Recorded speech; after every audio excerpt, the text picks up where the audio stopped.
In 1975, humanity genuinely believed it had reached peak intelligence, which is hilarious considering what people proudly brought into their homes. Number 1 was the lava lamp, a glowing glass tube of radioactive-looking goo that sat in the corner of the room, bubbling like a witch's cauldron, accomplishing nothing except convincing stoned teenagers they had discovered the meaning of life. Parents swore it was relaxing, but mostly it just looked like an alien organ trying to escape. Number 2 was the shag carpet, a flooring choice so thick and fuzzy it turned every living room into a crime scene for lost coins, crumbs, Lego pieces, and possibly Jimmy from next door. Vacuuming it was not cleaning. It was an archaeological dig. Number 3 was the 8-track tape player, a music system designed by someone who hated music, interrupting your favorite song halfway through with a loud Ka chunk so the machine could rearrange its own insides before allowing the song to continue. Everyone pretended this was normal. Number 4 was the fondue set, a device that convinced adults that boiling cheese and hot oil on the table while holding pointy metal sticks near children was classy entertainment. People hosted entire parties around it, as if molten dairy were a personality. Number 5 was the mood ring, a magic piece of plastic jewelry that claimed to read your emotions by changing colors, when in reality, it was just reacting to whether your hands were sweaty, freezing, or turning green from cheap metal poisoning. By the time the mid-70s hit full speed, nobody was slowing down. They were just buying more nonsense. Number 6 was the waterbed, a piece of furniture that felt like sleeping on a Ziploc bag full of regret. Every movement caused a tidal wave. Every morning began with seasickness. And somehow, millions of people said, yes, this is better than a mattress. Number 7 was the pet rock, a literal rock in a box that people paid money for, proving once and for all that marketing could sell oxygen if it came with instructions. Owners talked to it, named it, and fed it nothing, which was arguably its best feature. Number 8 was the home disco light, turning every living room into a low-budget nightclub, where the furniture was sticky and your parents were doing things you can't unsee.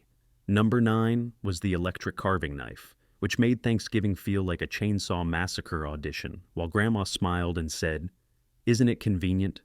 Number 10 was the platform shoe, footwear so tall and unstable it turned every sidewalk into an Olympic balance event, and every ankle into a liability lawsuit, and the madness didn't stop. Number 11 was the beanbag chair, a giant sack of styrofoam marbles that slowly consumed your body until you could no longer escape without assistance. People would disappear into it like a swamp creature had claimed them. Number 12 was the cigarette vending machine, a glowing shrine of addiction standing proudly in restaurants, bowling alleys, and hospital lobbies, because nothing says healthcare like Marlboro Access. Number 13 was the rotary phone with a cord so long it allowed private conversations in 5 different rooms while still technically being in the kitchen. You'd stretch it like a hostage negotiator. Number 14 was the leisure suit, an outfit that made every man look like a used car salesman who sold questionable dreams. Polyester never forgave and never forgot. Number 15 was the 70s sun lamp, a device designed to slowly cook people indoors while convincing them they were working on their tan, which in hindsight was just controlled sunburn with extra steps. By now, the decade was clearly unsupervised. Number 16 was the 8-foot antenna attached to the roof, a metal skeleton that made every house look like it was trying to contact alien civilizations just to get 3 fuzzy TV channels and one that only worked if nobody moved. Number 17 was the ashtray collection.